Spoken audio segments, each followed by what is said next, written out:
Well, it was a busy week for the reigning IndyCar champion Ryan Hunter-Reay. Wednesday, Andretti Autosport unveiling their looks for next year, including Ryan's switch to drive the #1 next season. That's a right reserved for the series champion. And then the 2012 season really culminating with the championship banquet at the Indianapolis Motor Speedway on Thursday. 2012's in the record books. You know, we won the championship, but we still have so much to accomplish in this sport. And Ryan joins us tonight on Sunday Sports Extra. Great to see you, champion. Thank you. Thanks for having me on. How has life treated you since Fontana?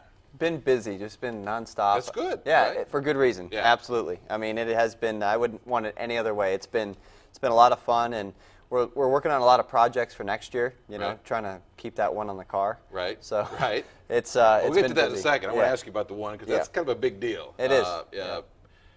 How many times have you relived, at least in your mind, what happened in Fontana and the spin from Will that really cost him the title, helped you win the championship? And it happened right next to you, obviously. You know, what a finish to the season. I mean, it was unreal. You know, the racing that we had at the Indy 500 continued on through the rest of the season, right into the last laps of the Fontana race. I mean, that was a 500-mile race, and you know, going in there, we were not really happy with our cars at that track. So going into the race on that which was that odd Saturday, because you guys ran so well at the Speedway during the during the course of May, and I thought once you guys got there that you would have something, and at least practice and qualifying, you just didn't show up. Right, little bit different, you know, package there. Sure. You know, Marco was really quick for pole, right, but we just didn't have it on the long runs.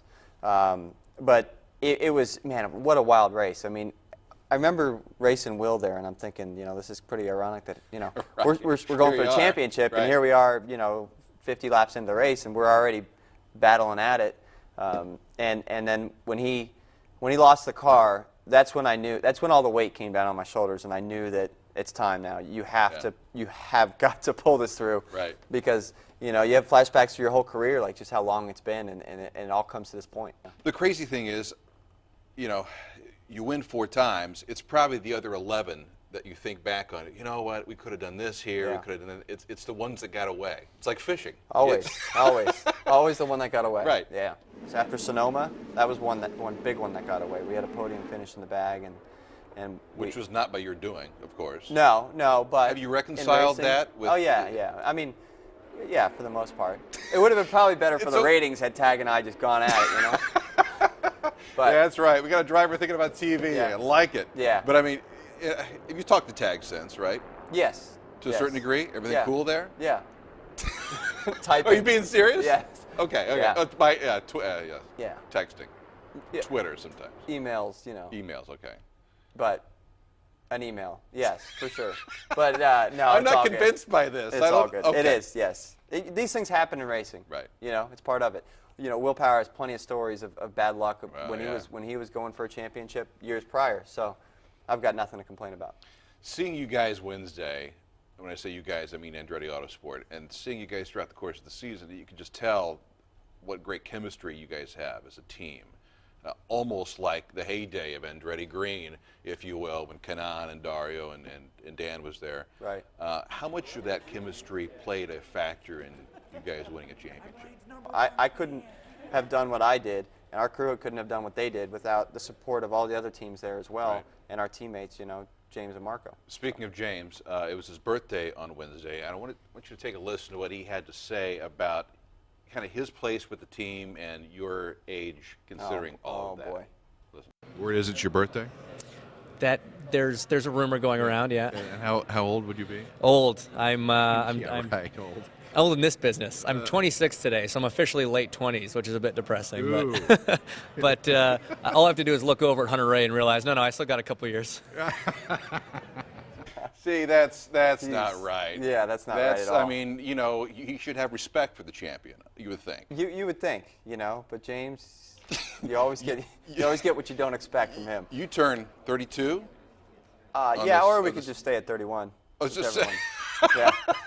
I mean, I was hoping that, I could stay here. What is it with age, though?